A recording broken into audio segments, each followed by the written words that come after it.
मजे की बात पता क्या है? 2 साल पहले 2020 में पेंडेमिक आया था, कोरोना आया था। हर आदमी की, हर जिंदगी की, हर लाइफ पे इम्पैक्ट हुआ था, इफेक्ट हुआ था। लेकिन फुटबॉल क्लब के साथ क्या हुआ? फुटबॉल क्लब, सारे क्लब, ऐसा कोई क्लब बचा होगा जिसने कोरोना के 2 साल के अंदर अपना फाइनेंशियल लॉस अकर नहीं किए। ऐसा कोई ही क्लब होगा, मेरी नजर में तो ऐसा कोई क्लब नहीं है। आपकी नजर में कोई ऐसा क्लब होगा जिसको कोरोना का इतना बड़ा कोरोना का ये रहा दौर, कोई ऐसा टॉप क्लब हो, छोटा क्लब हो, बड़ा क्लब हो, किस डिवीजन का क्लब हो, आई सिंपली डोंट अंडरस्टैंड कोई फुटबॉल का ऐसा क्लब होगा जिसको नुकसान नहीं हुआ होगा। Still still despite the fact, 2 साल के बाद, कोरोना के बाद, क्या स्थिति है मार्केट की, क्या स्थिति है ट्रांसफर मार्केट की, क्या स्थिति है स्पेंडिंग की, कौन क्लब कितना स्पेंड कर रहा है। 2022 आते आते 2 साल में सब रिकवरी हो गया। उस टाइम लग रहा था कि मार्केट हिट हुआ है कोरोना से, हर क्लब को नुकसान हुआ है फाइनेंशियली, रिवेन्यू वाइज। तो ट्रांसफर मार्केट में क्रंच होगा, मार्केट में क्रंच होगा, साइनिंग पे इंपैक्ट होगा, शायद क्लब बड़ा बड़ा पैसा स्पेंड नहीं कर पाएगी, शायद क्लब बड़े बड़े प्लेयर नहीं खरीद पाएगी। Bullshit, bullshit man, that was complete nonsense. Here we are 2022 में, और वेस्ले फोफाना जैसे सेंटर बैक के लिए 75 मिलियन की बिड लेस्टर रिजेक्ट कर रहा है। आयक्स, एंटोनी सेंटोस, विंगर है आयक्स का, 90 मिलियन यूरो की बिड थी यूनाइटेड की, आयक्स रिजेक्ट कर चुका है। ये सब हो क्या रहा है भाई? ये मार्केट को रुइन कौन कर रहा है? मार्केट को स्पॉइल कौन कर रहा है? मार्केट, ट्रांसफर मार्केट इतना स्टूपिड क्यों बन गया है? इतना अबसर्ड, इतना इलॉजिकल, इतनी इनसैनिटी कहां से आ गई मार्केट में? छोटे क्लब, आपका क्या रिएक्शन होगा? आपको लगेगा यार ये तो छोटे क्लब हैं। देखो, क्या आप इंडिया में मैक्सिमम लोग किस किस क्लब के फैन हैं? या तो आप प्रीमियर लीग में टॉप 6 के फैन हो मैक्सिमम, आई नो। कोई वेस्ट हैम का भी होगा, कोई एस्टन विला का भी होगा, एवर्टन का भी फैन होगा, with all due respect, I know. But जो मेजोरिटी ऑफ चंक है ना, नॉट जस्ट इंडिया, जो मेजोरिटी ऑफ चंक है ना ग्लोबल वाइड फैन का, वो चाहे सोशल मीडिया में ट्विटर मिला लो, चाहे फेसबुक मिला लो, चाहे इंस्टा, यूट्यूब, ये सारे प्लेटफॉर्म मिला लो, ये जो यूरोप के जो टॉप 10-12 क्लब है ना, मेजोरिटी ऑफ द फैन इनके आपको मिलेंगे, हर जगह एक्टिव मिलेंगे। और इन फैंस को क्या लगता है कि ये छोटे क्लब हैं, ये बहुत हरामी क्लब हैं, ये हमारे क्लब के पैसे खा रहे हैं, ये लालची हो गए हैं, ये ग्रिडी हो गए हैं, ये अपना मुंह बहुत ज्यादा खोल रहे हैं, प्लेयर की वैल्यूएशन से, उसकी प्लेयर की लेवल से डबल पैसा मांग रहे हैं। ये अल्टीमेटली ये छोटे छोटे क्लब को बहुत परेशान। अब जैसे यूनाइटेड, उनको लग रहा है कि आयक्स बिल्कुल हरामी हो गया है, 90 मिलियन की बिड रिजेक्ट कर दिया आयक्स। चेल्सी फैन को लग रहा है कि लेस्टर साला खून चूस रहा है, 75 million Wesley Fofana centre back के लिए हम ऑफर कर रहे हैं, हमारा रिजेक्ट कर दिया लेस्टर ने। चेल्सी को लग रहा है कि लेस्टर साला और ग्रीडी हो गया है। लेकिन मैं बताऊंगा ग्रीडी कौन है, मैं बताऊंगा कि मार्केट को कौन स्पॉइल कर रहा है, कौन मार्केट को रूइन कर रहा है। And according to me, market को रूइन बड़े क्लब कर रहे हैं, छोटे क्लब मार्केट को रूइन नहीं कर रहे।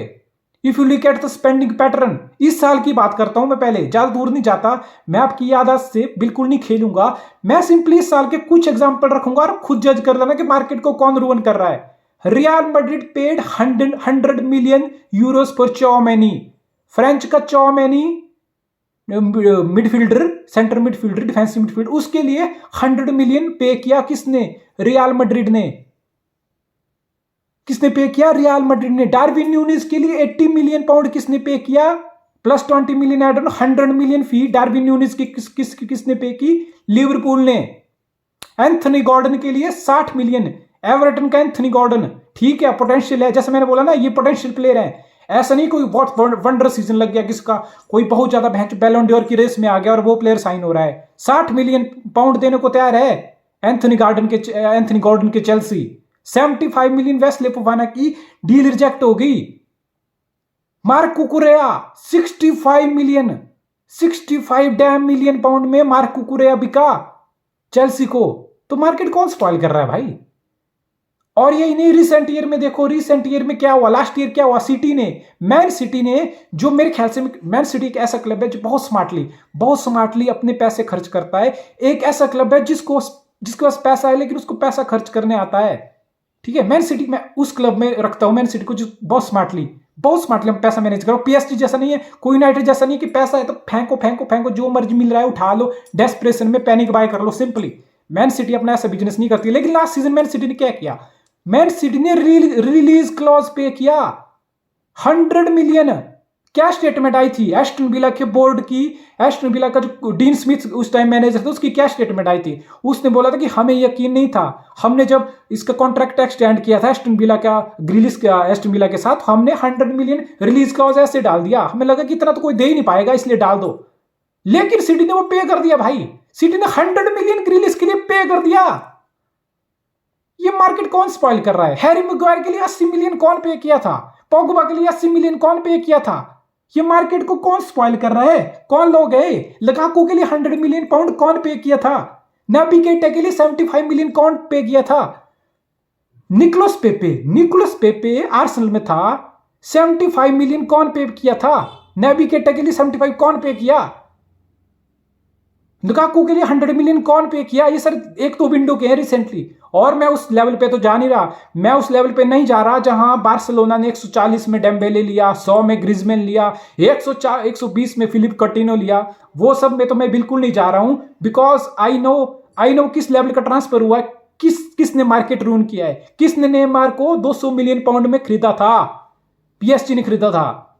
कौन पिछले साल 200 मिलियन पाउंड एम्बाप्पे के लिए देने वाला था, राजी हो गया था? रियल मैड्रिड था। ये सारे टॉप क्लब इनके पास इतना पैसा है, ये पैनिक बाय करते हैं। अल्टीमेटली क्या है, ये टॉप 6 हैं प्रीमियर लीग के, इनके पास स्पेंडिंग फाइनेंशियल मसल्स हैं, they believe in spending, they believe in creating the team. उनका टीम क्रिएशन कैसे होता है बड़ी टीम का?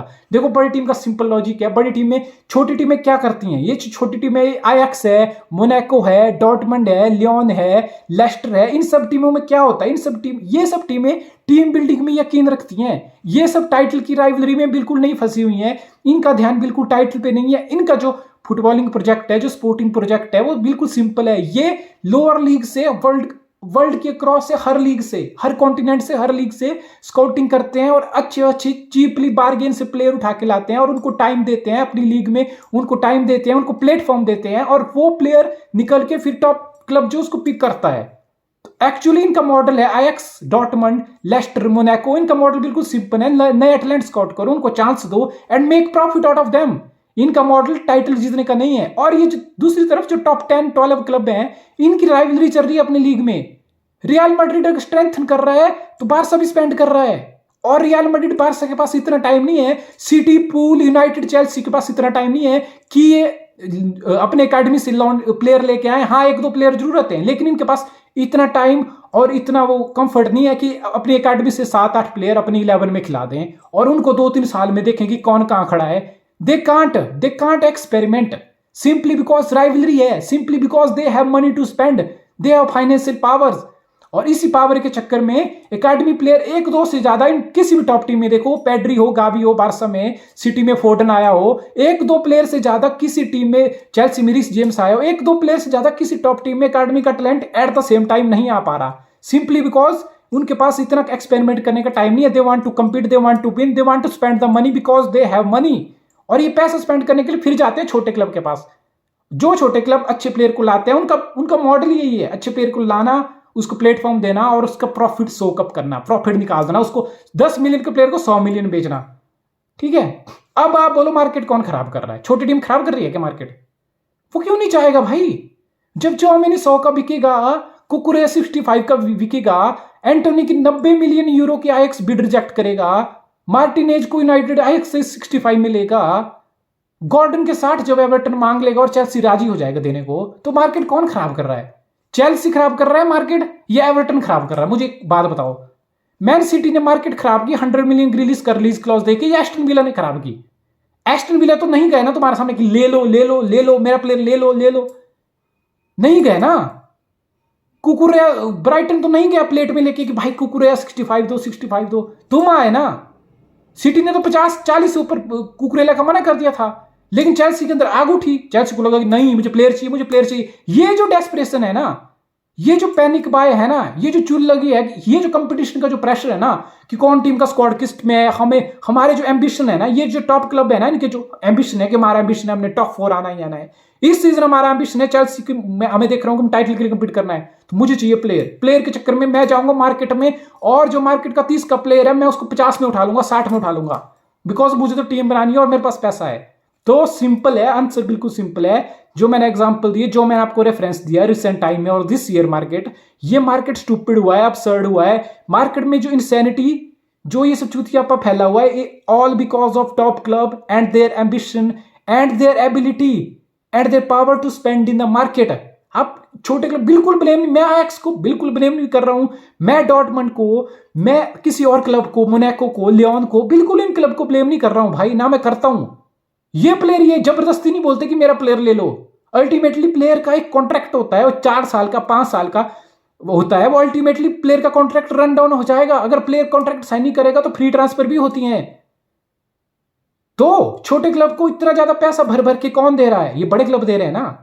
इन्होंने मार्केट खराब की है।